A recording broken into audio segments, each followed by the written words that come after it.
All right. Good morning, everyone. Welcome back to C69. This week, this is the last week to work on project one. It's due on Sunday. So again, you don't need to do anything. Just commit your work, and automatically we're going to check out the latest commit on the master branch before the deadline. If you are taking late days, I will post a form on Piazza so that you can actually register how many late days you want to take. Okay. So of course, if you want to start working on project two, you can. If you want to commit change though, before the deadline of project one, it's better actually to do it on a branch, right? You can start working on a separate branch, do your stuff and so on. And then later on, once the deadline for project one has passed, you can actually merge back into master, right? So that's the idea. There were other questions on the chat here. Project two does not build on project one. Okay, so you can start fresh if you want.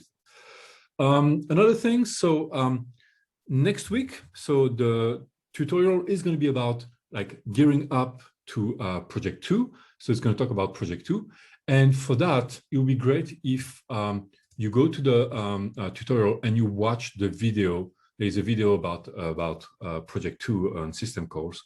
And it would be great if you watch the video before you come to the tutorial. Okay. All right. Good luck for the end of project one. And if you have any questions, well, we are here to help on Piazza. All right. So here, the lecture I'm going to do today is actually related to project two. So we're going to talk about user programs. So what are user programs exactly? Actually, let me talk about Pintos right now. If you look at Pintos, the tests that you're executing are actually test cases that they are built into Pintos. Okay, so when you compile, actually, the tests are compiled into the Pintos kernel. Okay, this is not the case, right? I mean, usually when you have an OS, there is no test built into the OS, right? But when you build an OS, when you build a kernel, the goal of that OS is eventually to run user program. So that means that, people can write programs, they can compile it using GCC or using whatever compiler, and then ask the OS basically to run those programs. Okay, and that's what I mean by user program. So here I'm going to talk about that today. Also, what I'm going to talk about is the following. So in the first 3 lectures, I told you, okay, there is the concept of process, there is the concept of thread, of kernel thread, of user thread, and so on. And I kind of told you, like, okay, for now, let's consider that everything is just a thread. Okay, and when we talk about multi-threading, it was about scheduling multiple threads. Okay, and I told you, okay, ignore the fact that the book is talking about process and so on. I'm going to take a different approach. So today, I'm going to disambiguate all of that. Okay, and we're going to see the difference between a process, a user thread, and a kernel thread. Okay, so that's what we're going to do today. So first of all, so let's start. Here, what's going to motivate the entire lecture is something I call the need for protection. Why protection? Okay, so right now what we have seen is that we have an OS that can run multiple threads. Okay, so here, for example, you can have thread B, okay, or program B or whatever that runs. If it runs in memory, you will find, of course, the instructions for that program. Okay, the code. You will find the stack, and eventually maybe the heap, right? If the program, for example, allocate things. Okay, so that's gonna be in memory in a way. If you run concurrently program A, well, program A is again going to have its code, it's going to have its own stack, and it's going to have its heap, right? And of course, there is also the kernel. Okay, the kernel has the kernel stack, the kernel heap, and the kernel code itself. Okay, so I mean, if I do the parallel in Pintos, you have the same thing. You have kind of the main thread here, which you can think about as a kernel code, and then you can run like the tests are run on different threads, okay, and you can have multiple threads, okay? So the need for protection is what? Well, if I have all these programs in memory, what what can go wrong? Well, the problem is that you can have program A interfering with program B, right? Because you can actually read and write into the part of memory in program B, right?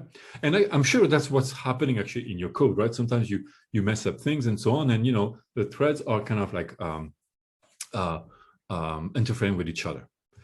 So of course, program A can interfere with program B, but also, program A can actually interfere with the kernel, right? This is all like, this is all kind of in the same memory, right? Okay, question here, is that the critical section? No, it's not. It's nothing to do with the critical section, okay? So here we're really talking about like, memory addresses and so on, right? When a program interferes with another one, it's, for example, like, this program might just write into the stack here and messing up the stack for program B, and program B, when it resumes executing, it goes completely wrong. Okay, so no, it has nothing to do with the critical section. The critical section is about synchronization. So here, on one side, we don't want program to interfere. So we would like to have a strict separation, but at the same time, this separation cannot be too strict. Why? Because programs here, sometimes they need to talk to the kernel, okay? Because, for example, well, if the program wants to do an I/O, okay, input-output, it needs to talk to the kernel to do that input-output, right? If he wants to also synchronize, for example, there was a question here, he needs also to talk to the kernel for accessing semaphores and stuff like that. So at some point, it needs to access some functions or even some variables in the kernel, okay? So it's kind of weird here. We want to have separation because we want to protect program from each other, program protected from the kernel, but we want to allow certain things, okay? So how are we going to do that? Okay, and that's the goal of today. So here, this is why we're going to talk about system calls, okay? So what's the system calls?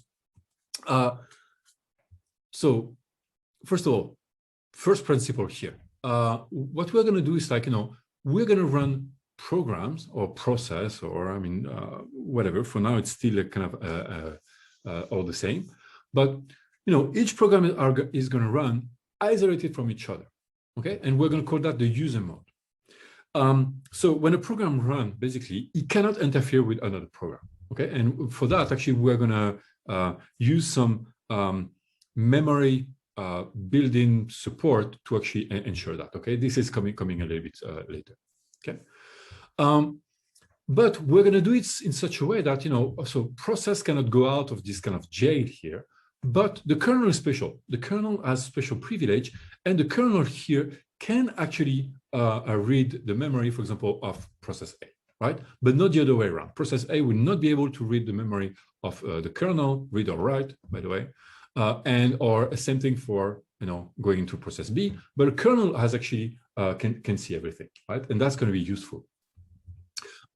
So that's why the kernel is going to run into a privilege. We have a privileged access to the entire memory, and we're going to call that the kernel mode. Okay, you will see that we're going to switch between two modes: user mode, kernel mode, depending on what we are executing.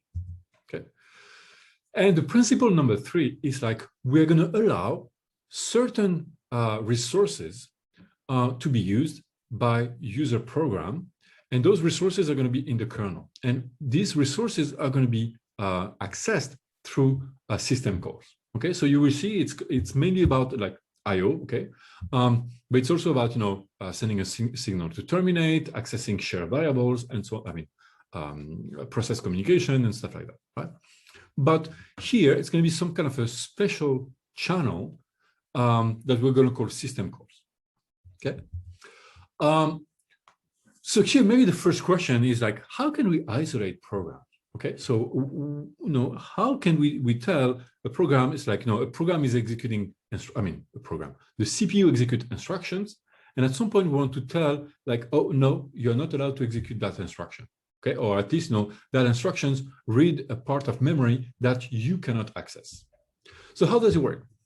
Well, for that this is related actually something we call the virtual memory. Okay, we're going to have 2-3 lectures on the virtual memory, so that's coming later.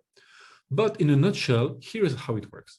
So a user program I mean, and even the kernel actually, but user program do not access the memory directly. What they access is something we call a virtual memory, right? And the virtual memory is mapped into the real memory. And the idea here is like we're going to have some kind of mechanism that is going to check whether there is a mapping between the virtual memory and the real memory. If the program is trying to access a piece of memory that is not in its like kind of virtual memory, that is in own scope, if you want, then well, we're going to fault. Okay, there will be an exception, and that exception actually you know it well because it's called a page fault.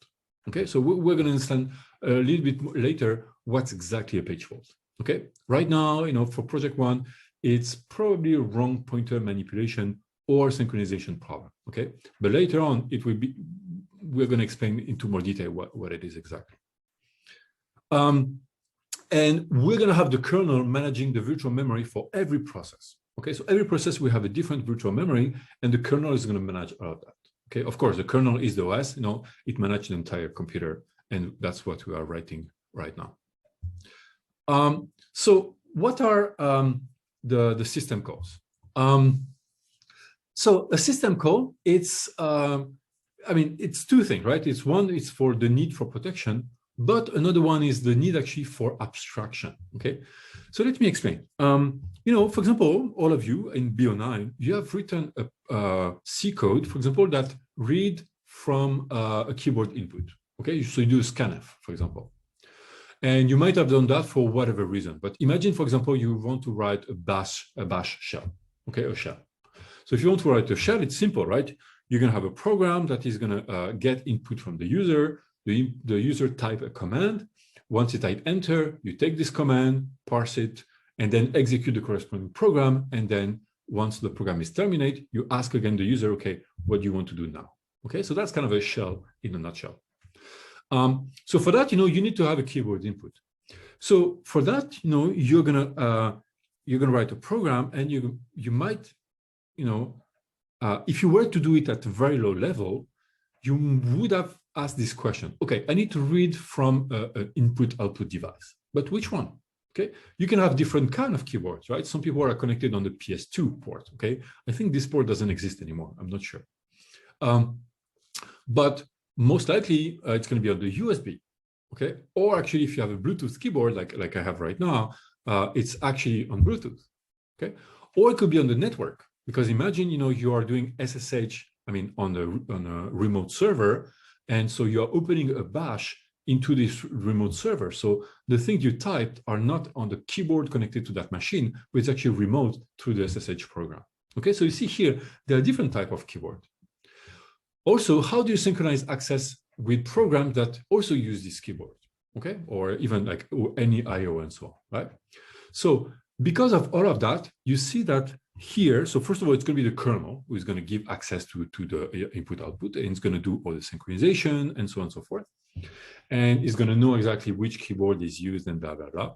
And so that's why usually user programs do not operate IO device directly, okay? The user program, what they call, for you as a developer, you call a library, okay? You call scanf, you call, a libc function. It has been implemented for you. You don't know what's behind the scene, right? What's behind the scenes is actually a system call, okay? And that's what the OS provides. It abstracts all of these functionalities and manage all this access to IO and so on through system calls. So what is a system call exactly? You can think about it as an API, okay? It's the kernel API, okay? This is a good abstraction. Now, the only difference is like in the way those system calls are going to be called. That's going to be different. So there is some kind of an OS API, and this API is exposed to programs. And when you write a program, the program can basically call this API to do stuff. Okay, what kind of stuff? There are 5 categories. One is process control. Okay, we're going to see that. But if a program, for example, wants to terminate, on the program when you type, for example, exit means terminate the program. So that's part of process control. But also when the program wants to create user thread, okay, we're going to see that later. Multi-threading, child process, and so on and so forth, right? All this stuff that we're going to see actually in this lecture. Also file management, create a file, delete a file, navigate through a directory and so on and so forth. That's file management. Okay, we're going to see that at the end of the course. Device management, of course, that's input output. You want to read from the USB, you want to read from the microphone stream, you want to read the webcam, and so on and so forth. Information maintenance, system configuration. Okay, sometimes you can have a program that is going to change the configuration of the OS. Okay, if this is allowed, it's going to be done through a system call as well. Communicate, IPC. IPC means inter-process communication. I'm sure you have done that in PO9. You can create two processes and they can communicate through pipes, they can communicate through signals, and so on and so forth. Okay, so you have done that. And of course, protection, right? So there's going to be specific system calls to actually enforce protection. That's something we're going to see completely at the end of the course, because, if we have an OS that supports multiple users, also the kind of the space of users are going to be separated and so on, and they cannot actually interfere with each other and stuff like that. Okay. So here you can think about it as an API. How many functions are there? Well, for the Linux kernel, for example, the 3.7, there are 393 system calls. Okay, so roughly 400. I know in Windows, I think it's on 700 to 800. Okay, and you can think about as this API. It's like, this is the basic building block for program to do something interesting, right? Actually, let's look at the Linux system call. You will see what's there. Okay. So you see here, so some of the system code, they look like some of the commands or some of the functions that you use inside C program, for example. You see, for example, exit, fork, and so on, right? Read, write, open, close, that's related to files, right? Wait for another process termination, okay? Create a file, and so on. Exec, we're going to talk about that. Link, unlink, chmod, that's related to permissions, changing the permissions of a file, and so on and so forth. So there are many of them that mounting file system. I don't know if you have done that before, but so again, that's on Linux. There are plenty of other, right? So those system calls, you might have interacted with them, either through commands, okay? And those commands are actually programs that do the system calls, or actually when you write a C program and you import a libc, a library, and that library actually is going to call the system call. But it's rare that you call yourself directly the system call, okay? You will see why. I will show you how the system call is called, okay? So in reality, okay, so that's what I just told you. When you write a program, so for example, if you write a shell or something, or even if you use the shell, you don't directly call the system call. You use a library. For example, scanf here, it's in the C standard library. And even this library is built on top of another kind of low-level library called scanf in the system lib, right? So for you, you use that. You probably don't see that, but there is that behind the scene. It's actually that library that is going to do the system call. That's actually the system call, okay? And here, for example, scanf, it's going to be actually a read. Read because we're going to read on a file and the file behind the keyboard, okay? On Unix, everything is a file. And even that system call is going to actually talk to some kind of a kernel module, and the module there, it's going to be get, for example, and this module is going to talk to a device driver, okay? So for example, if you're using a Bluetooth keyboard, it's going to talk to the Bluetooth driver, and finally it's going to do the I/O with the keyboard, and then all the way back. Okay, so you see here there are many layers of abstraction. For you as a programmer, you don't see that. This is kind of the part of the iceberg that is underwater. Okay, but it's there, right? And it has been built with like different layers of abstractions. Why is that? Well, that's because there are many moving parts. Some parts are going to change, right? Here, depending on which I/O you are using, it's going to use a different driver, if it's on Bluetooth or USB and so on. And so everything has to be modular, everything has to be reusable, everything has to be, interchangeable, and so on and so forth. Meaning all of the kind of design challenges that you have seen actually when you took BO7, okay, or even CO1 and DO1, you know, or the software engineering stream. Because, you know, designing those complex systems where, you know, things can switch between different modules and stuff like that, well, it's kind of like complex to write. Okay, so that's why there are these levels. So how do you call a system call? I told you the system call look like some sort of kernel API. Okay, I told you it's a good mental representation, but that's it. You stop here. Why? Because it's not like you're going to do an API call. It's not that the kernel has some kind of a, you know, .h file with all of the function, and you just need to call those functions. You know, you import the header file and then you call the functions. No, system calls are not called like a library. Okay, why is that? There's a reason. Well, that's, I told you, right? Because at some point we want the user program to be completely separated from the kernel space. So if you have these functions and these functions are in the kernel space, how can you call them, right? I mean, as a program, you don't have an access to that part of the memory, right? Again, you know, I mean, if I can maybe go back to that here, to that slide, okay?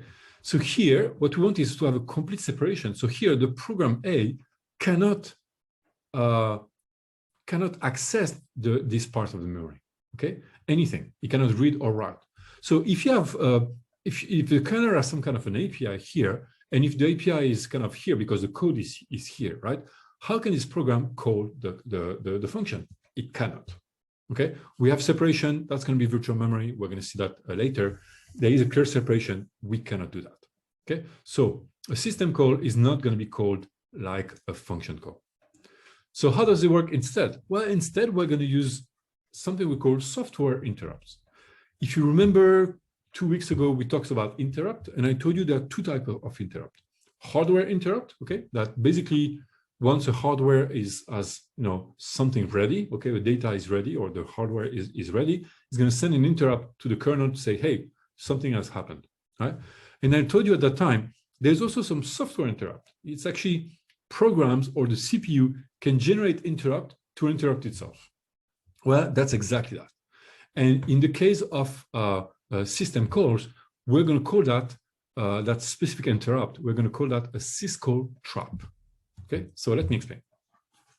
There's a question here.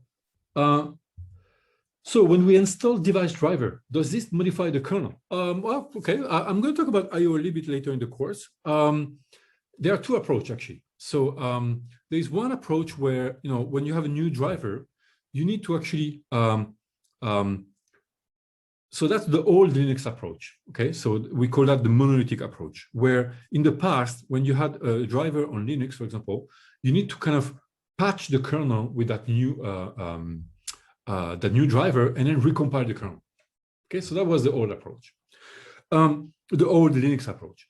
Microsoft had a different approach. The approach from Microsoft was that that was called a microkernel, that actually those drivers are some kind of dynamic, right? You can actually, and that's why you can actually on Windows, you can just like, you know, install a driver and the driver is installed. You are not recompiling Windows, okay? And so you can do that. And now you have this kind of modules that the kernel is going to talk to, right? But again, it's going to be in the kernel space still, right? It's not in the kernel, but it's going to be in the kernel space.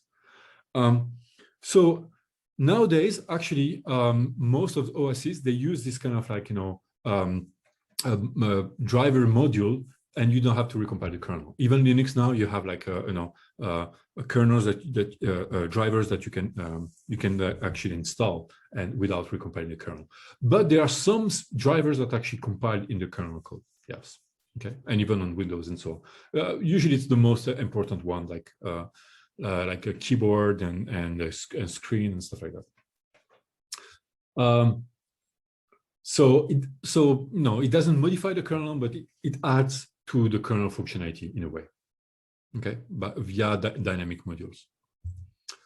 Okay, so how do you invoke a system call then? Okay, so imagine the following, right?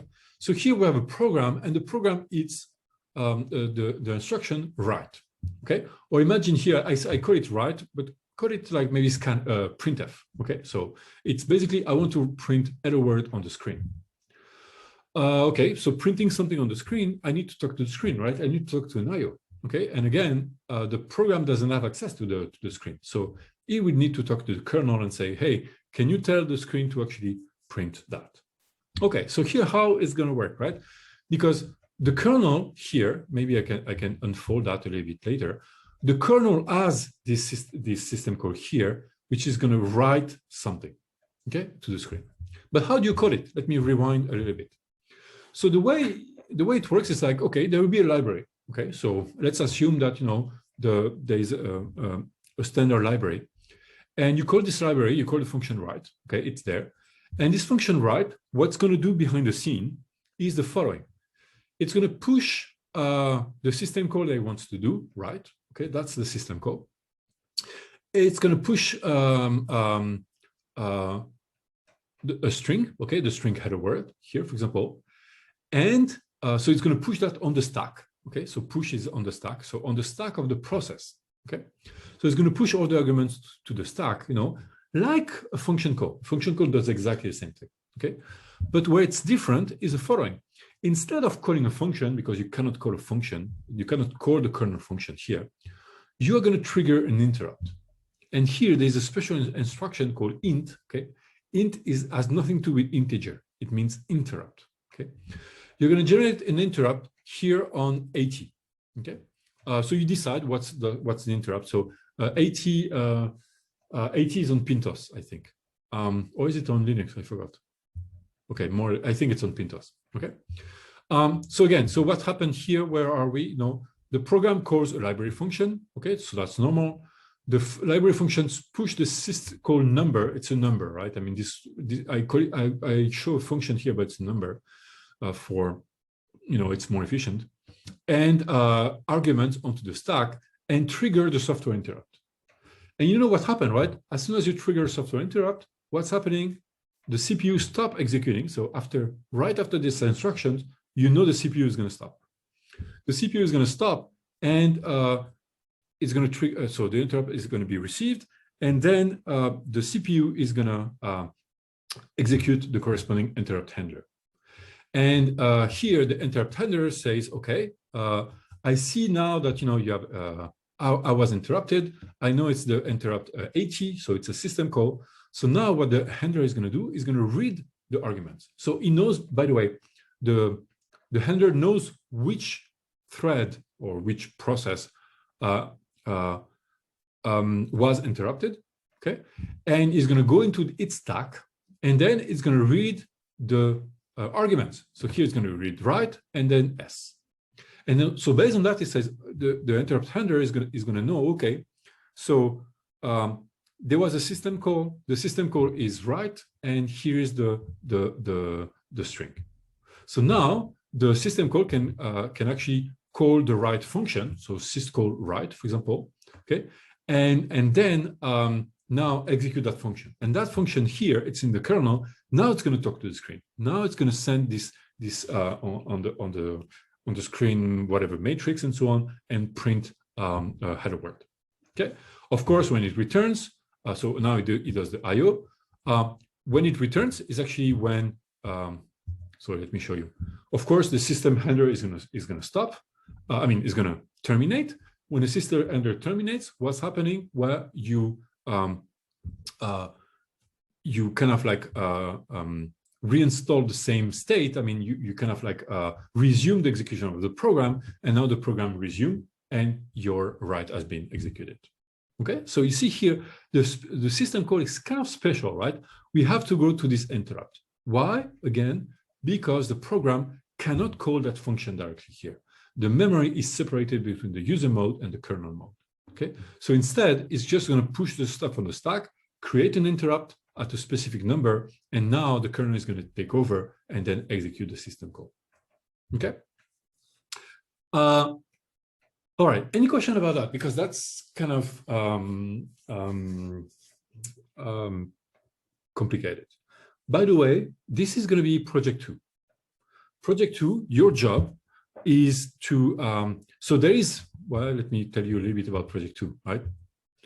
Project 2, so you will have programs, okay, the test, and the test will do some system call. And on the system call handler, it's empty right now, okay? It's empty, and then your job is basically to do that. You're going to extract the arguments, you execute the system call, and then you resume execution. Okay, some questions here. Are there separate stack pointers for handling interrupts? So yes, in a sense that here, when the interrupt, when the handler executes here, in memory, you might be running multiple threads. So if you're running multiple threads, you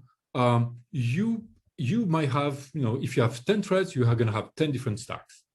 So here, when you're interrupted, one of the first jobs you have to do is like, you have to kind of ask, okay, when the interrupt was triggered, what was the thread that was executed? Okay.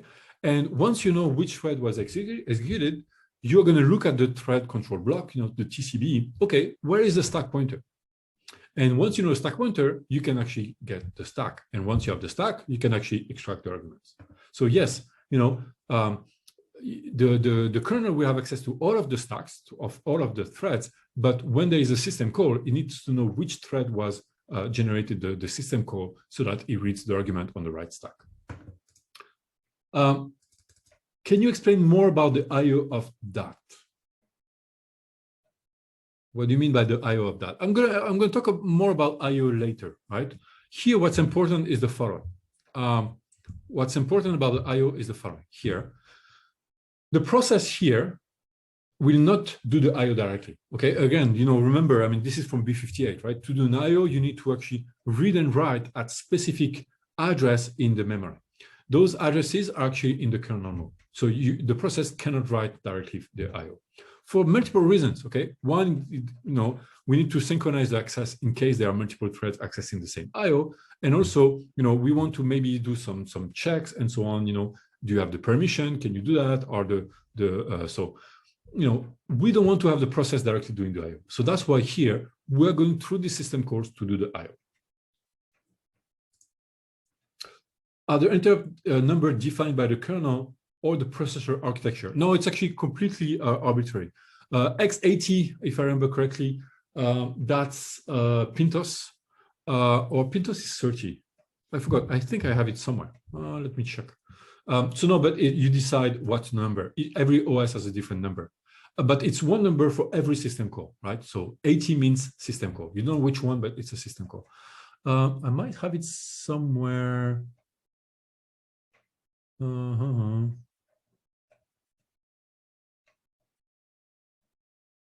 I have it in a different slide. 80, I think it's Pintos. Let's check. Let me open Pintos. So that's why you're going to see that it's going to be in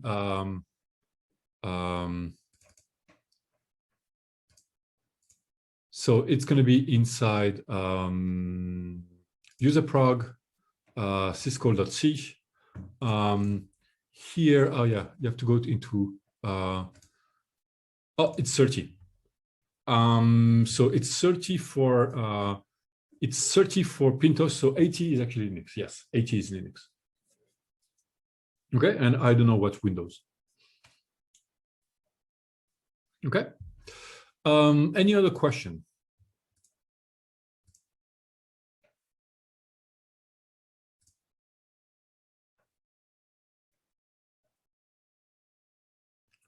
Why int 80 and not syscall 80?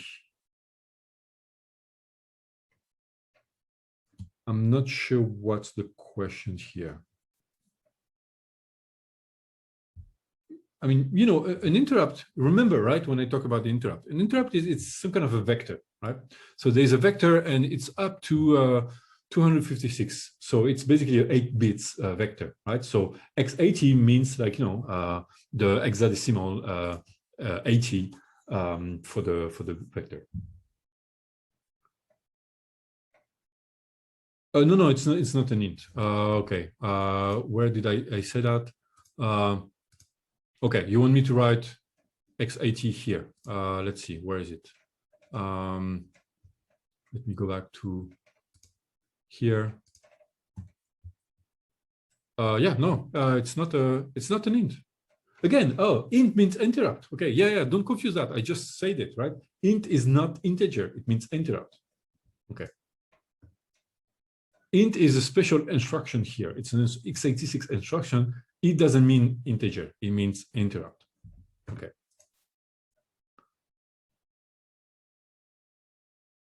It feels like it should be a function.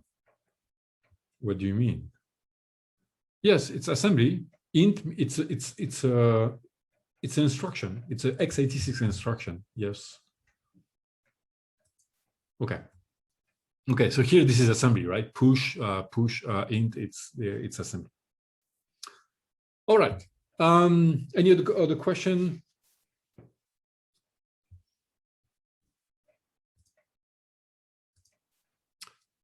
Okay. So let's talk about process.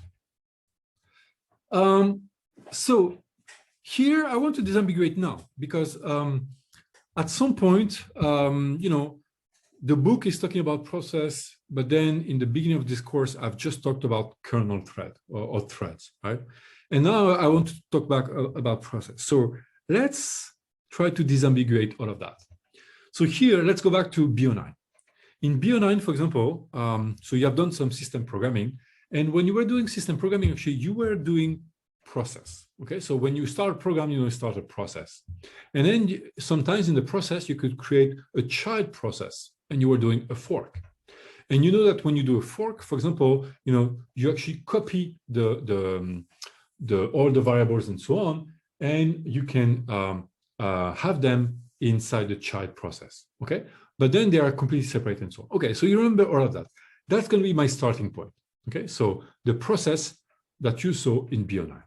So let's explain what's the difference between that, what we have in Pintos, and what I just talked until now, and so on. So that's why. So from your perspective, you know, you can create and terminate process. Okay, so that when you do a fork, for example, you create a child process. When you do exit, you exit the process. You can communicate, okay? So you can, for example, you can tell when a child process is finished and so on and so forth. You can even create pipes between them and stuff like that. You can get information, okay, about process, you know, what's the process ID, the PID, and so on. And then you can control the process, right? You can stop a process, you can resume a process, and so on. Probably you are doing that, you know, when you are starting a command, for example, on the shell, and then you do Control Z. Control Z means suspend, right? And then you can resume it and so on and so forth, right? So you can do all of that either for directly writing it in C or maybe through the shell. So here, internally, to manage process, what you need is a process control block. And here I'm going to say, well, you have to put that in perspective compared to the thread control block that we have seen in the first lectures and that you have seen in Pintos. Oh, spoiler alert, Pintos does not have process. Okay, and we will not have process in Pintos. Okay, that can be another project actually, add process in Pintos, but Pintos doesn't have process. So inside the PCB, the process control block, it's the same thing as a TCB. It's a data structure to record some information about process. What do we have usually? We have the PID, okay? Every process has some kind of an ID. And you have also the parent process, okay? So that's important because when the process is going to terminate, it's going to tell the parent process that it terminates and so on and so forth. Optional, you can have a user, okay? So that's in multiple user environment, you know, with the user is attached, with the process is attached a user. That's true on Linux, that's true on Windows, on Mac as well, and so on. When you look at the process, it always had a user on the side. I mean, it's always started as on behalf of the user. That's for protection, actually. A process has also a set of open files, okay? We're going to see that when we have the file system, okay? And it has other information, okay? We don't need to worry about. So when you create a process here, a process is created by another process. And of course, it's a chicken and egg problem. There is, of course, the first process that is initialized by the kernel, okay? So the kernel creates the root parent as part of the booting, okay? Most of the time, it's the shell program if you have a simple OS, or it could be the Windows manager if you have a graphical user, OS, right? But just to show you this idea, let me show you actually my activity monitor. Okay, so you can see here, for example, this is all the processes that are running. Okay, and as I told you, this process, they have a number, okay, a PID, and they have a user. Okay, so root and so on. Some process run root, some process run my user. The PID number 1, actually number 0, sorry, that's the root process. And here, as you can see, it's kernel task. This is actually the process running the kernel. Okay, you can think about it in Pintos, it's the main. Okay, and then of course it's going to be this one who's going to be the parent. It's kind of a tree, right? It's going to be the parent of all the process, and then this kernel task process is going to create other process, and other process are going to create child process, and so on and so forth. Okay. Behind the process is attached multiple threads. Yes, there's a question here if I enter. Okay, I'm going to explain that very soon. Okay, and you will see why threads are being processed. And yes, of course, the kernel has a lot of threads. Well, because I just told you, right? The kernel actually executes all the system calls. Okay, and that's why it has multiple threads. Sorry, but here when we talk about threads, this is actually user threads. Okay, so too much detail. We're going to talk about that. First, let me concentrate on process. So that's why here. So how do you create a process? On Unix, I mean, on what you have done probably in BO9 on Linux, there's a fork, okay? So what does fork does? Every time you do a fork, you can think about it that way, right? It's going to create and initialize a new PCB, a new process control block. So that PCB will have its own number, will have its own data structure, kind of. It creates a new address space. We're going to see that with virtual memory, right? But basically, we're going to kind of reserve a new memory. Remember, right? All the processes are isolated in memory, so they don't talk to each other.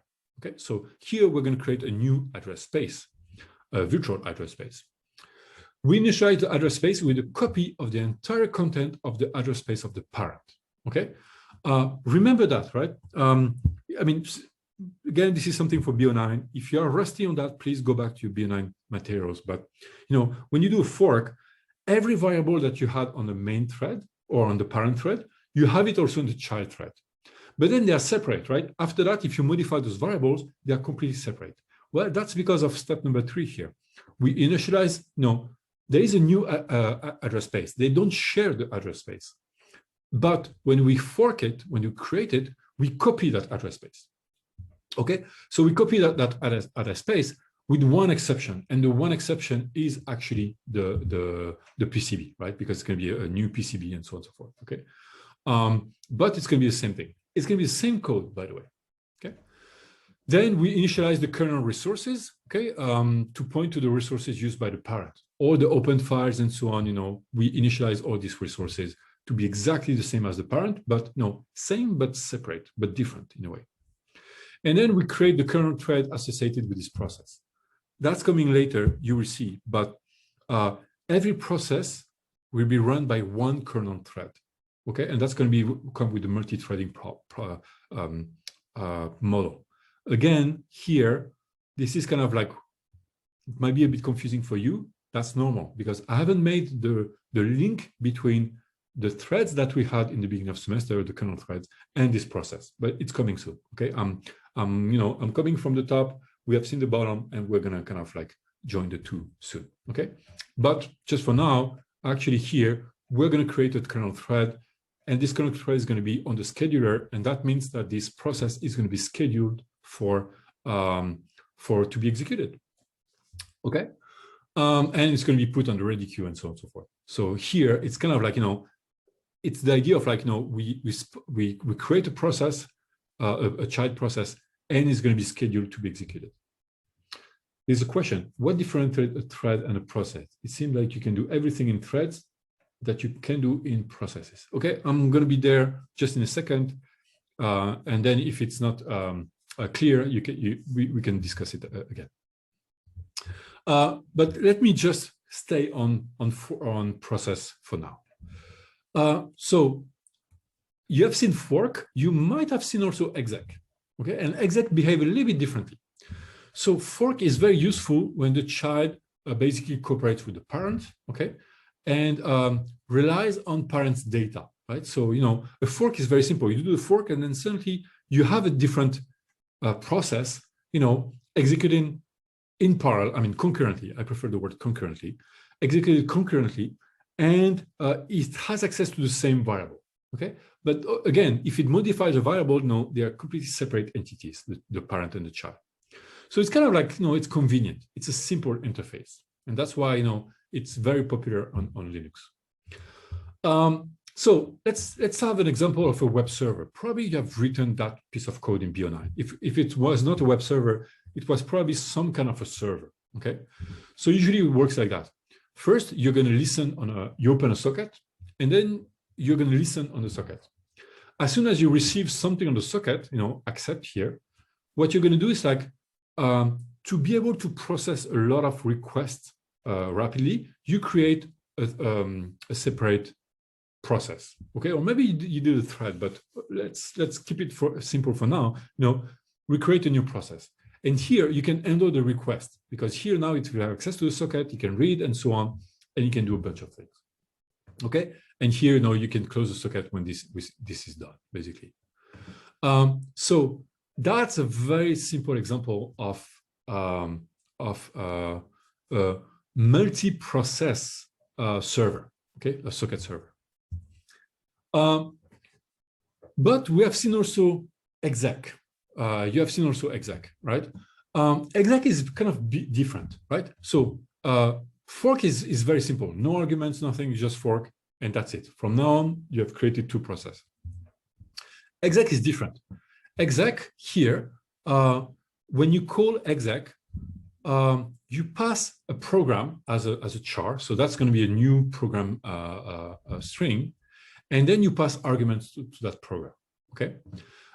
And so here what it's going to do is going to stop the current process, and then it's going to load the program into the process address space. So basically it's going to replace itself, okay? When you do actually exec, okay? And maybe what's important here is the following. Exec does not create a new process, okay? So when you execute exec, basically what's happening is that you replace the program that you're currently running by another program, okay? So you stop the current process, you load the program, you initialize the hardware context, args, and so on. You clean up the stack and stuff like that, okay? And then you resume the program by putting it back into the ready queue. But again, here it's important. In exec, I don't know if you remember that from BO9, but you don't create a different process, okay? That's why usually you use fork and exec together, okay? Let me show you an example that probably you have done in BO9, but I'm just going to show it to you again. Right? Imagine you want to create a shell. Okay, so if you create a shell, again, let me not show you the code, but what is a shell? A shell is a program that is going to read the user input and wait for the user to type something and then press enter. When the user has pressed enter, okay, you process the string, you parse it, and then you're going to see a command and then arguments. You extract that. From the command, you're going to actually execute another program, and that's going to be the command. You pass the arguments and so on. The other program execute, and when this other program terminates, you resume the shell, which is kind of some kind of an infinite loop, and then it goes back to asking you for an input. Okay, that in a nutshell is a shell. Okay, so how would you do it using fork and exec and so on? Well, okay, so here's how it works. So as you can see here, it does some gets, okay, and that's a for. It's an infinite for loop. Let me make it bigger. Okay, As soon as you have it, you parse the string. Okay, so there's a function here to parse. It's not very interesting. And then as soon as you have parsed it, you fork. When you fork, you're actually going to create a separate child process. But right now, it has the same variables and so on. And then what's happening? Well, okay, so here on the fork, if it's -1, by the way, it's an error. Okay, the fork didn't happen because of maybe you're running out of memory and so on. Right? If it's 0, this is what the child thread is going to execute. Right? Remember, when the return of the fork is different if you're in the child or the parent. In the child, it's going to be 0, and here now you can do whatever you want, and we're going to execute this function doExec that is here. Okay. And for the parent, we are just going to wait for the child to terminate. And when the child terminates, we break and we basically go back to waiting. Okay, so this is basically the infinite loop, right? But then let's see what's happening on the child thread. On the child thread, we do function doExec. And this function doExec here, right away we do exec. Okay, it's exec VP. There are different versions. Okay, VP means include the path and so on. It doesn't matter. But then we do exec with the AV, which is actually what was extracted. Okay, the argument vector that was extracted by parseline. Okay, so here we are really going to call the command. So the child thread is going to change its scope to execute the command, and then here it's completely changed the context. So here, if there's a problem with that, we exit and there's an error, right? We know that something went wrong, but exec is just going to execute that. When when this program here terminates, okay, well, this is where the main is going to be notified and so on and so forth. Okay, so you have done that in BO9, I'm sure. That's in a sense, using fork and exec in combination is something we call spawning. Okay, when you spawn a new program. Okay. By the way, here in this program,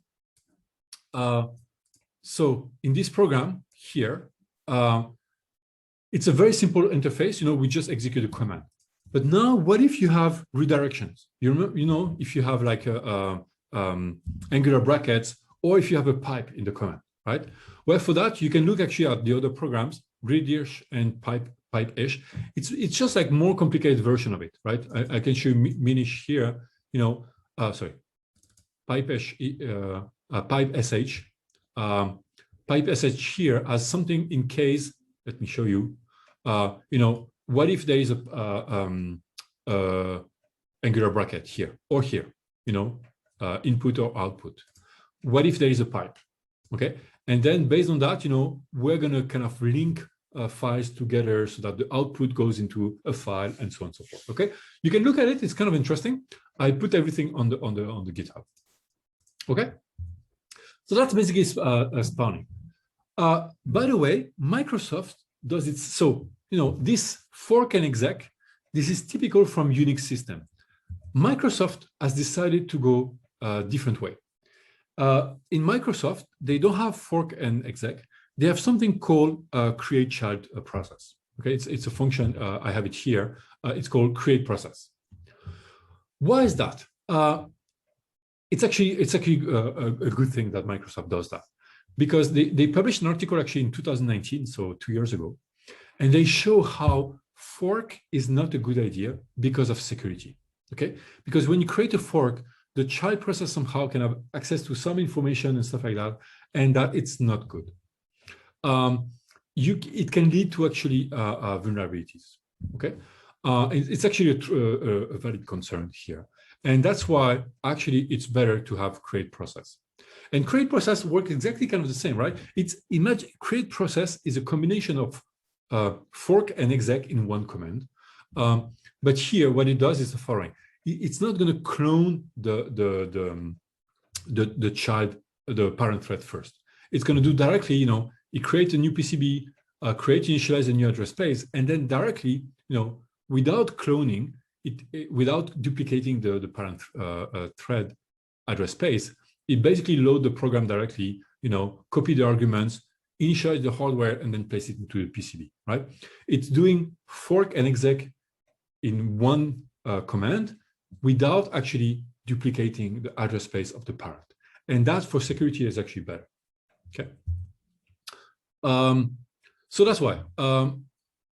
So that's why here, they don't have this fork and exec, but they have something called create process. Wait for a process, Unix, you use wait. On Windows, they have a wait as well. It's called wait for single object. Terminate a process. On Unix, you do exit. On Windows, you do exit process. Okay, so it's same thing. You pass a status here. And the OS is going to clean up the process. What does it mean to clean up a process? It means you terminate all threads. Okay, again, I'm going to explain that soon. But you close all the open files. You close all the sockets if there are. You free the memory space that has been allocated. Okay, again, we're going to see that in the virtual memory and the disk because they swap as well. And you remove the PCB from the kernel data structures, and you remove actually the kernel that has been scheduled for that process. Okay. Okay, so now, again, here, I talked about process. Now I'm going to talk about user thread. And again, user thread is different than kernel thread. Okay, and soon, again, I'm going to disambiguate all of that. Okay, I think it's good time to actually do a break. So let's do that. Let's come back at 12:50. Okay.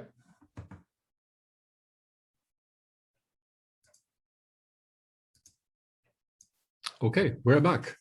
Now we're going to talk about the user thread. And actually, there was a question here on the chat, which was, instead of fork and exec, can we just do create thread in Unix to prevent any security vulnerabilities? They are different, actually, and I'm going to talk about that now. But when you do create threads, you're not creating a new process, you create a new thread, okay? And that's different, okay? And that's what I'm going to explain here. If you remember, again, in BO9, I hope you have done that in BO9, right? You have created, so you use fork and exec and you create different process, but when you do create threads, you actually create multiple threads within the same process, okay? And that's called a user thread. So what's the difference? So here, first of all, what's the motivation, right? So if we recap our web server example here, where we use a fork, for example, okay, it's quite expensive actually. Why? Because every time you receive a request on the socket, you create a new PCB, you copy the address space, you execute the child process, and so on and so forth. Use pipe and signals basically to communicate back and forth with the parent. I mean, all of that has a cost. The fact that process have separate memory, separate address space, separate resources, and so on. This has a cost, actually. Sometimes you want something more lightweight, and that's the concept of thread, right? So, to avoid, first of all, it's good to have process. Why? Because process don't interfere with each other. That's a good thing, okay? So sometimes, you need process, okay? But it's expensive in space and time. You need to switch context, okay? Okay, we talk about that later, but at some point you need to switch context between threads, but also between process. And, communicating between process is actually expensive, right? If you want something more lightweight, you can use something we call user threads, okay? So, and here, there is really a separate concept between a process and a thread, okay? A thread is it's a sequential execution stream within a process, okay? And that's why here, maybe I'm going to show you back again my, what's happening right now, my Mac, and it's the same on Windows and Linux, by the way, okay? You can see here, these are the name of process, and those process have different threads, okay? I can tell you, for example, my Brave browser here, usually they create at least one thread per page, for example, okay, at least.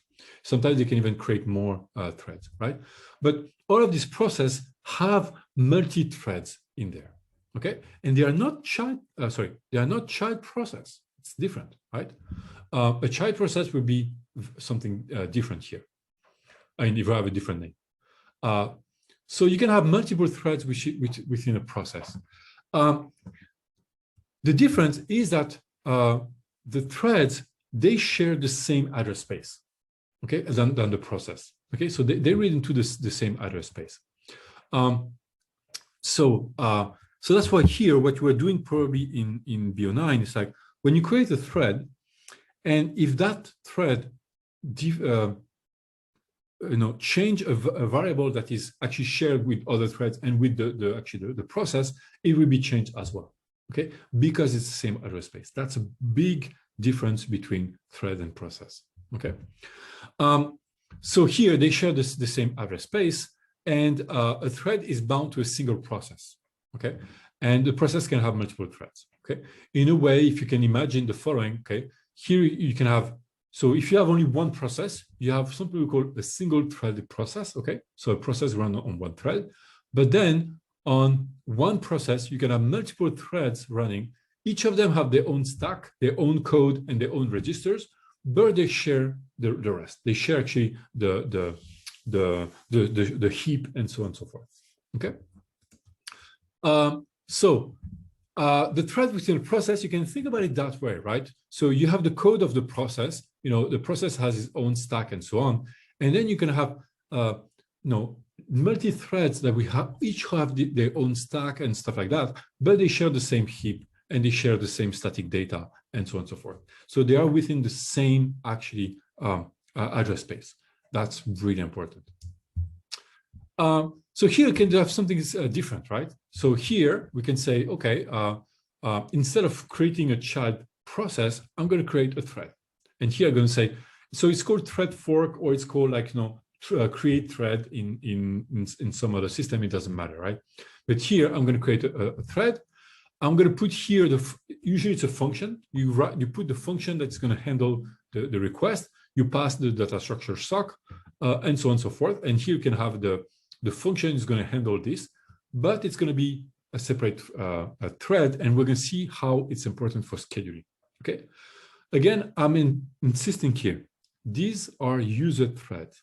User threads because you can spawn those threads inside a user program. Okay, you can write a program in C that is going to spawn threads. Okay. So the benefits of threads. First of all, it's responsive. Okay, so the application can running while it waits for some events in the background and so on. So this is why you want to create a thread usually, right? So for example, what are the examples that you can have, right? So for example, you do actually an IO or something like this, and on the side you want to do something else. Or for example, you want to do a math calculation and at the same time continue doing something. The thread is a good venue for that because you don't create a new process. You just you create multi-threading within your own process. There's a question here. How does the user thread management work? The scheduler, it's coming next. Okay, it's coming on the next, next slide. Okay, we're going to talk about that.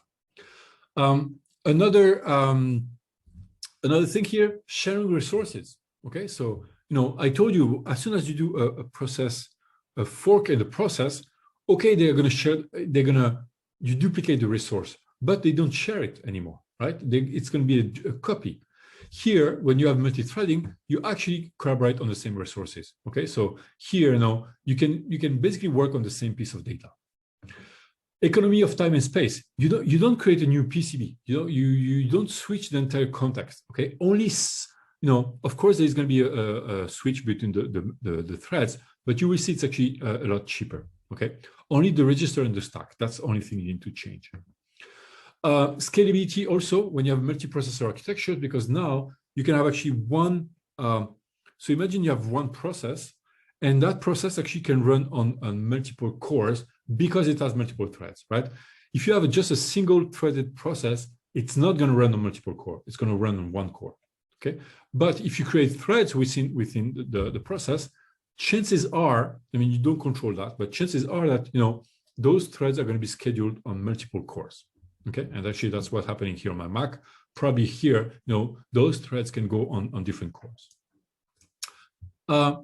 Okay, so here, let me try to reconnect everything. Okay, so I know this was confusing, right? So again, where are we? Let me explain. Right now, what I covered in this lecture is all the stuff that you have probably done in BONI, I hope, right? Which is, you write programs, and those programs are run as a process. And in those processes, you can actually create child process, and that's fork, okay? But also you can, so if you don't want to create a child process, you can have something more lightweight, which we call user thread. And you can have this thing where you do like, thread create or a thread fork, whatever name it is. Sometimes it's called spawn on some programming language, right? And that creates threads, user thread. So that's the programmer's perspective. Now, in this course, in the first few weeks, we saw the concept of kernel threads. And the kernel threads were like these kind of like, instance of programs that we scheduled on, the OS is scheduling, and the scheduler basically, gives time to execute those threads one by one, okay? Depending on our scheduling strategy. So now let me reconcile the two here. And again, maybe you have Pintos in mind. Pintos does not have process, does not have user threads. It has only kernel threads. So what is that? So again, here, the process and the user thread here. So process is a running instance of a program, and a user thread is a user-defined concurrency within a process, okay? All of that is happening on the user space, okay? Basically, it means that you can write a program that do this kind of things, okay? Creating process, users, and so on. But on the kernel space, what you have is only threads. Really, the OS only sees threads, and threads are going to be the unit for scheduling. Threads, kernel threads, okay? So that's going to be the kernel space. So there are multiple models. Spoiler alert, the one that we use in Pintos and on Linux and on Windows and so on, and on Mac, it's called the one-to-one model, okay? So here we call it like kernel level threads. There are other models I'm going to talk about, many-to-one, many-to-many, okay? But let me focus on this one because this one is important.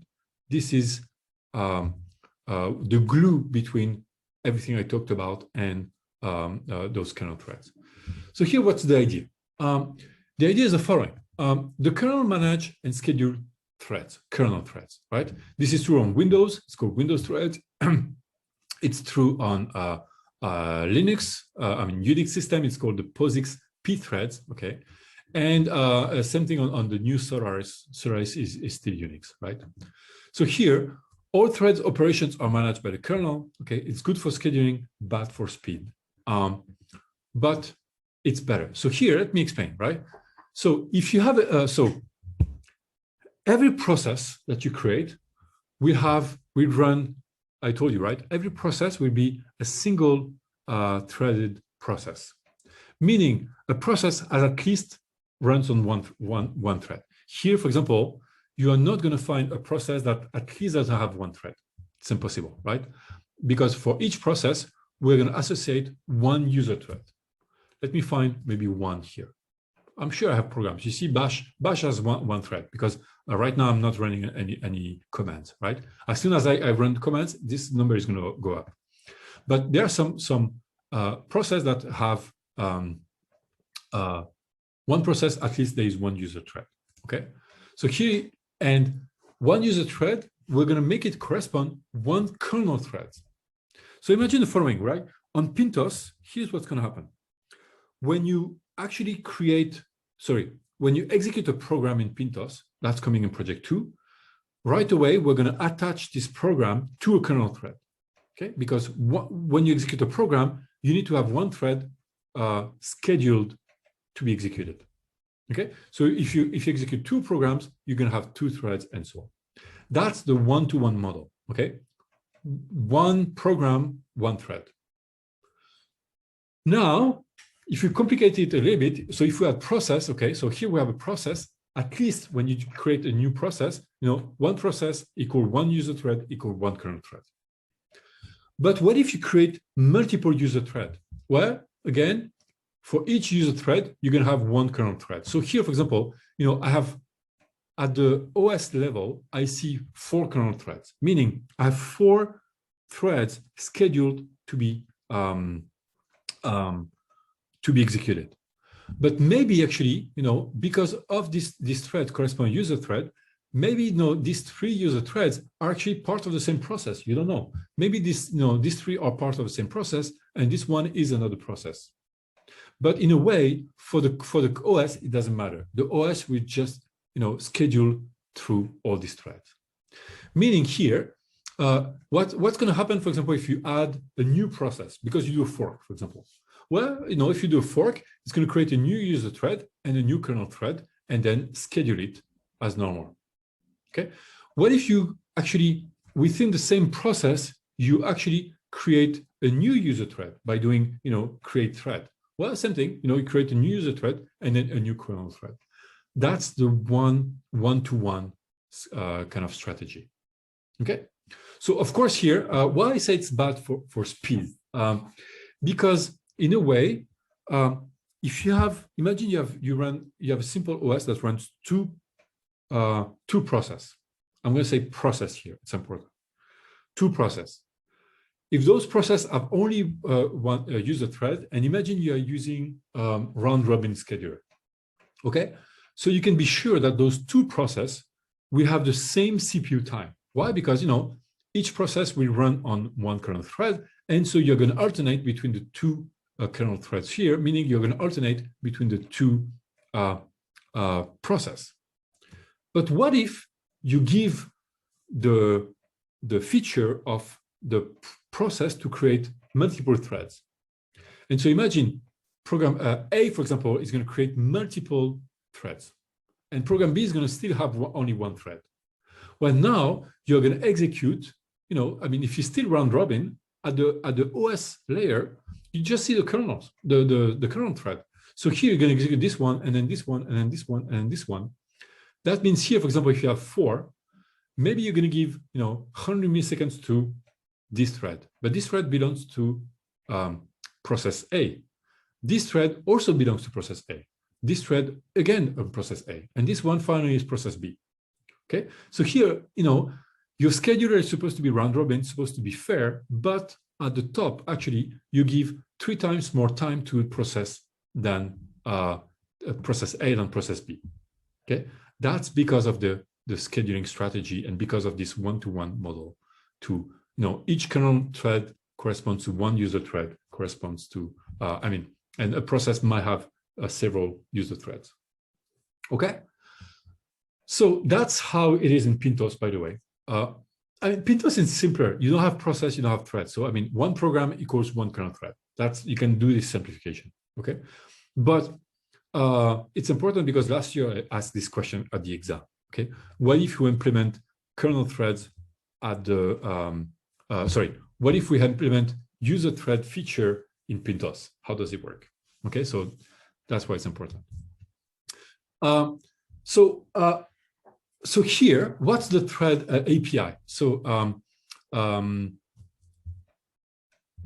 maybe actually this needs to be somewhere else, but that's why here in the Unix thread API, when you create a new thread, okay, you have thread create. That's exactly what you were asking before. Okay, here you see what it does, right? It allocates a TCB. Okay, same thing as we had before, right?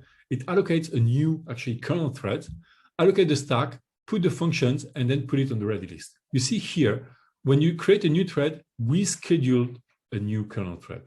And same thing actually when you create a new process, you create actually a new thread because it's a single threaded process. And then we do all of that again, right? When you destroy the thread, you do thread exit, and you're going to remove the thread from the ready list, for example. Okay, and thread join is, for example, for when the thread exits.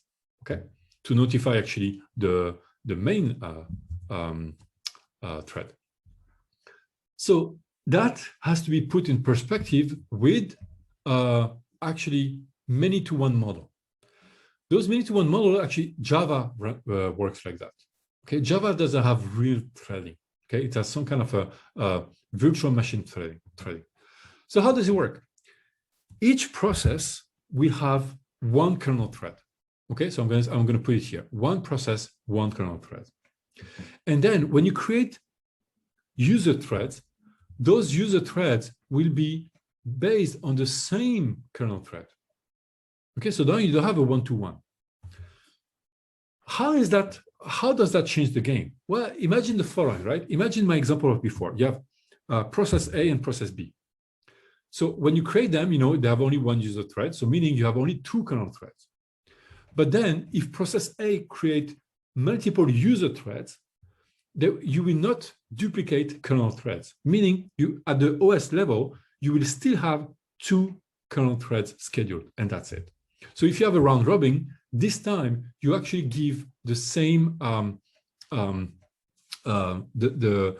the same kind of CPU time to each of the kernel thread. Okay, so here, if you have multiple user thread, you will need to kind of switch between the user threads. Okay, so that's kind of like something that you have to manage, right? So the scheduling of user threads happens at the application layer, if you want. Okay, there's going to be something extra. You don't rely on the scheduler here. Okay, so the kernel is not involved, right? When you create user threads, the kernel is not involved at all. It's something that you manage at the application layer. Okay, so it's lightweight and fast. You don't create a new TCP, you don't schedule another thread, and so on. But you have to kind of write your own scheduler in a way, right? I mean, you imagine you can do that, right? At the application layer. All threads can be blocked if one of them is waiting for an event. Imagine this one is blocked because it's doing an IO. Well, too bad, right? I mean, it's going to be blocked, right? I mean, this kernel thread is going to be put on the waiting queue, and that's it. I mean, the other ones cannot run, right?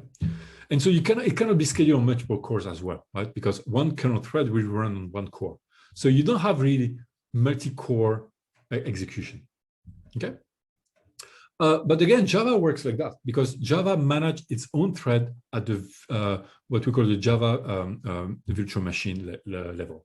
Okay, it doesn't create actually threads at the system level.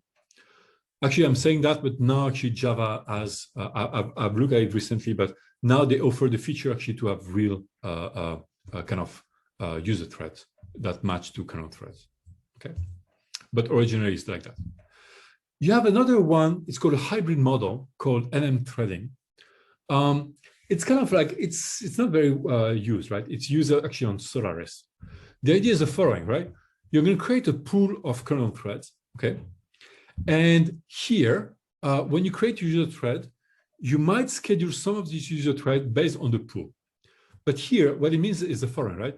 If you grow your user thread, at some point, maybe you're going to reach the maximum capacity of the kernel thread, and you're not going to create more kernel threads. So that means that when you run one kernel thread, it might run some of the user thread here. Okay, so you see, it's kind of like a very hybrid approach, right? You define you limit the number of kernel threads, and it's not necessary that you have one user thread running on one kernel thread. You're going to schedule those kernel threads, and they might run one of these user thread here. Okay, this is complicated. This is in the old Solaris systems, but nowadays actually, because we have fast CPU and so on, again, I'm going to go back to this. This is the model that we have. Okay, so on Pintos, this is the exact same model, Linux, Windows, Mac, and so on. Okay, so that's it. Do you have any questions about this model? So let me maybe rephrase the question. If you are confused now about user thread, kernel thread, process, and so on, scheduling, if you are confused, that's the time to ask questions.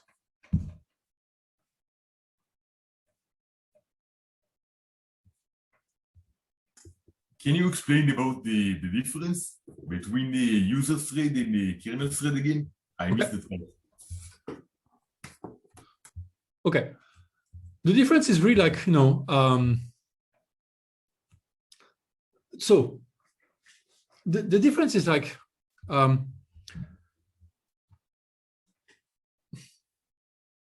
so first of all, user threads, it means it's going to be the user program who's going to create them. Okay, so in a way, okay, let me maybe explain the following, right? When you execute a program on your computer, So for example, I don't know, you double click on an icon or you start a comment, right? When you start a comment here, what's going to happen is like you're going to create a process. So when you create a process here, the process is going to be scheduled on the scheduler. But is it going to be the process? Not really. It's going to be the kernel thread. So we're going to associate a kernel thread with that process. Okay. So that's why here the kernel thread happen at the OS layer. Okay. That's why it's in the kernel space. Okay. So in the same way that in Pintos, what's going to happen is like when you start a program, it's going to create a kernel thread associated with it. Okay. Again, when I start a program, I'm talking about project 2. On project 1, when you start a test, okay, and you have tests actually where they create kernel threads, right? So here you create kernel threads. The threads here, the kernel threads, are this unit of scheduling. Okay, this is what the scheduler is going to run. Now, what are these kernel threads going to run? What is the program that are going to run? Okay, well, in the simple case, the kernel thread is going to run the program that you want to execute, meaning the process. Okay, so that's why here the process, you maybe let me show you here. I'm going to take an example here. I have one thread here. It's going to run my process. Okay, my program here that corresponds to that name. Okay, but when you write a program in C, you have been, some OS give you the feature to create actually multiple threads within the same process. Okay, and that's going to be like thread create and so on and so forth. So you have done that in BO9. Okay, again, if you are not sure about that, go back to BO9. But as soon as you create new threads, okay, here, because of this one-on-one model, we're going to create a corresponding kernel thread in such a way that here, you see, so maybe here, let me explain. My scheduler, what does the scheduler think? Does the scheduler see process name? No. My scheduler here sees the number of threads. And how many threads do I have? 2,000. So here it's written here, 2,000, more than 2,000 threads. My scheduler sees that. He sees threads. That's it. And he's going to schedule those threads. Okay? So depending on the scheduling strategy, actually here it's multi-level feedback queue, okay, that you're implementing in Pintos. Okay, that's it. And it doesn't care whether it's this process or this process and so on. And you see each process, this process, for example, has 300 threads. This one has 13 and so on and so forth, right? But it doesn't matter because here, when a program, oops, we'll go back to this. Okay. When a process has the instruction of creating a new user thread, it's going to automatically, here creating a user thread. What is it, right? If you go back to the API, and I have the API here, actually. Okay, so you see here when you do thread create, what do you pass? Sorry. When you do thread create, so this is a function that you call at the user level, okay? So that's at the user level you create, for you, from the programmer's perspective, you're going to create a new user thread within the same process. So here, you call that function, this function has arguments. And the arguments are the function. And so here, what's going to happen, as soon as you call this function, there's going to be actually a system call.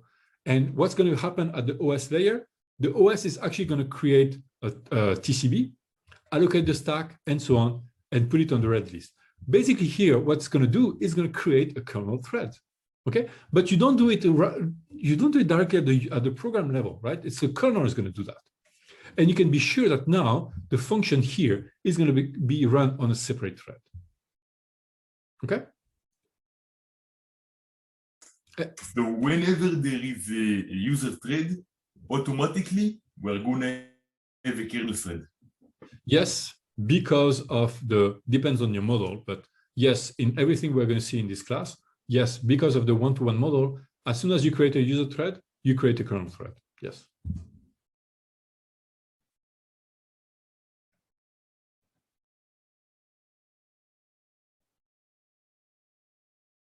Okay, and yes, there was a question here. As soon as you create, as soon as you call thread create with the one-to-one model, automatically, you create a new control TCB, you allocate the stack, and so on. You put the function. So basically, here you create a new kernel thread that is going to be scheduled on the scheduler, right? From the scheduler here doesn't see process. The scheduler sees thread, and he's going to switch between those threads. Okay. There's going to be one tiny difference that, okay, if I really, when it's going to come the time to switch between threads, okay. So here, because it's going to switch between threads, there's going to be one check that the scheduler is going to do. If so there's the old thread and the new thread. If the old thread and the new thread belongs to the same process, okay, the scheduler doesn't need to switch the address space. Of course, because I told you, right, the threads, the user thread, they share the same address space. So when the scheduler switch between kernel threads, if you see that the two kernel threads belongs to the same process, okay, so it means that it's two user threads that belongs to the same process, then it will not switch the address space, and then it's going to save some time, right? That's it. That's the only difference. But otherwise, the scheduler is completely agnostic of the process. A thread create and a fork makes kernel thread. What's the difference? So yeah, the difference is at the higher level. So yes, if you do fork or if you do create thread, for sure there's going to be a new kind of kernel thread. Yes, you're right. But the difference is going to be at the highest level, which is it's actually going to be the address space, right? The thread does not duplicate the address space. Okay, so it's going to use the same address space as the process, so meaning all the user threads are going to share the same address space, as opposed to a fork, which actually going to create a new process and it's going to duplicate the address space. So really the difference here, it's about like the address. Okay, the sharing the address. Can you explain the advantage of the many-to-one model?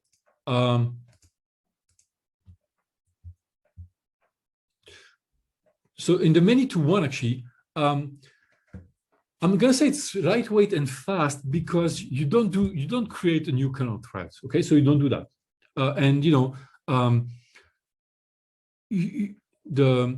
you can create more user thread, and still you can have the same amount of user threads. So you're not going to slow down your CPU in a way, but you have to manage everything at the highest level.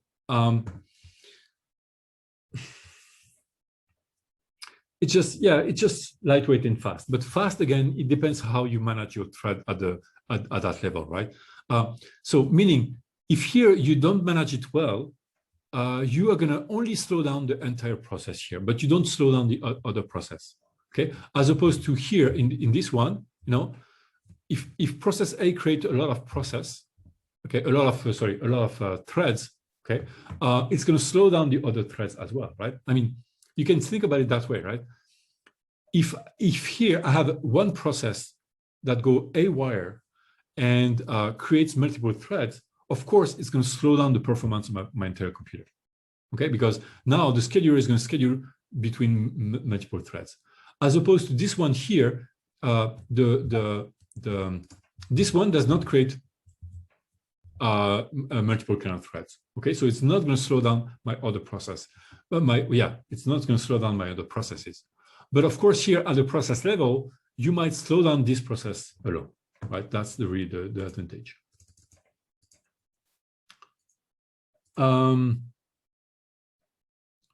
If create user threads, don't you need roughly the same resources as for kernel threads? Okay, if your question is on the many-to-one model, no, because you're not going to create a new TCB and so on. I mean, you need something at the program level here to manage all your threads and so on. I mean, don't get me wrong, right? You need to write your own scheduler, for example. Okay, and that's what Java, the Java VM does. It has its own scheduler for all the pthread scope, the Java threads and so on, right? seeing how the many-to-many solves most of the problems of the one-on-one model and many-to-one, how come it's not used in modern systems? The many-to-many, you mean this one? This one? I don't know. I'm not. It doesn't solve problems. I mean, you limit the number of kernel because that's good because you're not gonna stress your resources and so on. But at the end of the day, you kind of have to manage. So you need to have a scheduler here, but then you need to kind of decide, okay, that user thread, which thread is going to run. So you add a little bit of more complexity. That's why I think it was fine for old systems, but now with new systems that we have a lot of RAM, a lot of a CPU and so on, I think that's why you see Solaris, it's the old Solaris. I think that's why now Solaris has switched to the one and one. So I think it was good for old systems, but now it's the one-to-one makes more sense.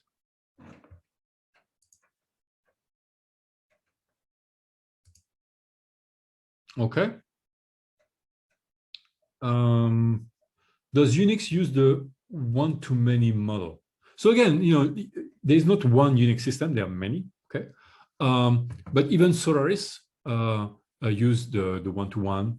Of course, Linux and Mac were actually Unix system, right? Mac OS is based on BSD and Linux, whatever Linux you have, it's based on the Linux kernel. It's actually based on the Unix kernel as well. They all run the one-to-one.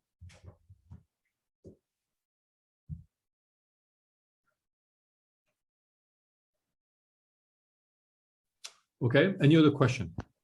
Hello? Yeah. So I'm a bit confused on what exactly a process is. Like, it seems to me that it's just like a thread, but it has like additional features such as like user management, like permissions, and it also like manages addresses. So like multiple threads make sure they have the same address space. So like, is my understanding correct, or like am I missing something? It's actually, no, it's very correct. I mean, really, it's just a logical organization in a way. It's really about address space. So it's really about memory, the kind of stuff we're going to see next in virtual memory and so on, right? What you should take away from that is like, it's exactly that, right?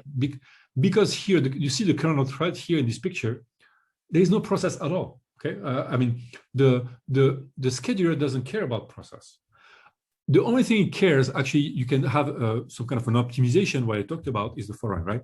When the thread is going to switch between kernel threads, when the scheduler is going to switch between kernel threads, if the old kernel and the new kernel belongs to the same process, it's good because now we don't need to switch the address space, okay? You will see that next week with virtual memory. When there is a context switch, I mean, you can see it in PTOS right now. There's something happening, which is you switch the virtual memory mapping, okay? Because each threads, okay, each kernel thread has its own kind of memory mapping, okay? And that's on PTOS, that's by design, because every time you run one program, it's going to be on different kernel thread, okay? But if you improve PTOS with the concept of process, and on top of that, you have the concept of user threads, okay? Now, when you're going to switch between the threads, okay, if the thread belongs to the same process, you don't need to switch the address space because it's the same. I mean, you could switch, right? But you can save that by not switching because it's the same one. So that's why for the scheduler, for everything I talked about, everything we did in project 1 and so on, the process do not matter. The process matters only for memory perspective, okay? And again, if you are a little bit confused, maybe go back to the BO9 for the fundamentals. That's why it's really important that you review that if you are confused.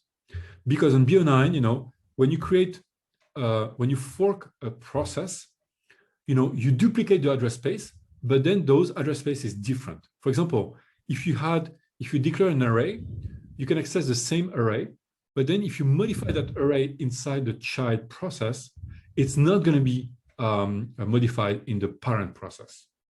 Okay, meaning they don't share the address space. They have different address space. Okay, as opposed to when used threads, user threads. Okay, so if you write, you write a program that spawn, do create thread. Now, if you, for example, you have an array and you modify this array is also going to be modified on the for the other threads and for the kind of the thread that is running that process, right? And that means here that user threads share the same address space. Okay, it's the same as the same address space of the process. Okay. So, yeah. Like the thing that doesn't make sense to me is that why even have user threads? Because like in in Pintos, like you don't have a process to like have user threads access the same memory space. So like there's no point of having user threads. Why not just call them kernel threads? Yeah, you're right. On Pintos, there is no user thread, but you could. I mean, you could. How? You're going to see that next week when you start using user programs, right? If at some point, I imagine the following. I want to allow users to write programs that are going to run on Pintos, right? So for example, here, actually, let me show you, kind of a spoiler alert. Let me show you the Pintos thing. So next week in project 2, you don't have test case anymore. It's going to be different, right? Watch the video if you want to know that. But so the tests now are going to be programs. So here, for example, you can write a program. This is an example of a program, and you can compile this program using GCC, and then ask Pintos to run it. So here you are really running a program. So here, this is the same thing as you did in BO9, for example. But so here, for example, you have something called message, which is actually a printf. It's the equivalent of printf, but for kind of the Pintos library, right? What if now, so here, for example, when I'm going to execute that program, what Pintos is going to do is going to create a kernel thread, one kernel thread, and then run this program with the kernel thread. So if I want to run 6 programs, Pintos is going to create 6 kernel threads, okay? And each of them is going to be separate, okay? So yes, so what you said is true. We can simplify one program, one thread, one kernel thread, that's it. Because we don't have user thread. What if here I have something I say include, and that was a question last year at the exam, okay? What if I have something like this? Include test, and then I have a lib, I don't know, I have a library. It's a Pintos library that says thread, or let's call it like user thread.h, okay? And now this library allows me to do the following: create thread, and then here I pass the address of a function that I define somewhere here, int f blah blah blah, okay? And here, what I'm expecting to happen as a developer, I want actually this to be really, I want it to be multi-threading, okay? Meaning here, I want this, this function is going to run separately, concurrently of the rest of the program here if I'm doing other stuff, okay? I don't know. I really want it to be concurrent. I want them to use the same address space, meaning here, for example, if I declare an argv, I can access this argv here as well, okay, in my function, okay, because they share the same address space and so on. Right now, we don't have that in Pintos, but if we were to allow that, my question would be, how do you implement that? How do you implement that? And the way you're going to implement it, that can be project 5, you're going to implement it that way. You're going to tell me, okay, this function is called the library. I'm going to implement the library. The library is going to do a syscall because it has to be a syscall. And then in the syscall, I'm going to create a new thread, a new kernel thread. I'm going to create a new TCB and so on and so forth. And then I'm going to initialize it with the same address space. And the program to run is actually to be this function. You see, we have to make this happen in Pintos. On Linux, we take it for granted, on Linux, Windows, and so on, because it's already implemented. Okay. Clear. That seems like very clear to me. It's like user threads are basically, it's a way for Pintos to share the same address space between different threads, correct? Correct. Yeah. Yeah. And in like more complicated systems like Linux, you have processes which, in addition to like allowing threads to share memory spaces, they also add like permissions. So like a thread can't access something else that shouldn't be, right? Yeah, process, you mean? Yeah, process. Yeah, yeah. Yeah. So like whenever you like do like syscalls like read or write, like there's always a check for like the process permissions, correct? In like Linux? Yeah, that's protection, yes. Okay. I think this might be answered in like a later week, but like you said something about in the one-to-many model, there is a scheduler that the programmer creates. So like what do you mean by that? Like, so here, here's the following, right? So here, there's going to be, so the kernel thread is going to be on the scheduler. For example, imagine you have that on Pintos, right? And this kernel thread runs, but somehow you have been creating user threads here. So now, maybe I should, too bad I don't have my code, right? So it will look, can I do that? Yeah. So my program will look exactly the same. I want to go back to this. Yeah, my program here will look exactly the same, but now the way it works under the hood is going to be completely different. Why? Because now create thread is not going to create, it's not going to do a system call and create a new kernel thread. No, instead, there's going to be something happening at the library that somehow, when this process is resumed, okay, it's going to know whether to run the rest of my thing here or run that function here, or run, whatever, if I have multiple one, right? If I have another one here. But it's going to be at the library level, it's going to do that. So there's going to be some kind of a scheduler to schedule between the different threads and so on. Why? Because it's not going to be Pintos who's going to manage that. Pintos does not manage that. Because here, Pintos, Pintos, you have never asked Pintos to create another thread. So it's going to be basically the library is going to manage those stuff. So I'm not saying that, as a programmer, you have to write your own scheduler. No, maybe it's the library, the person who has written the library who has written its own scheduler in a way, right?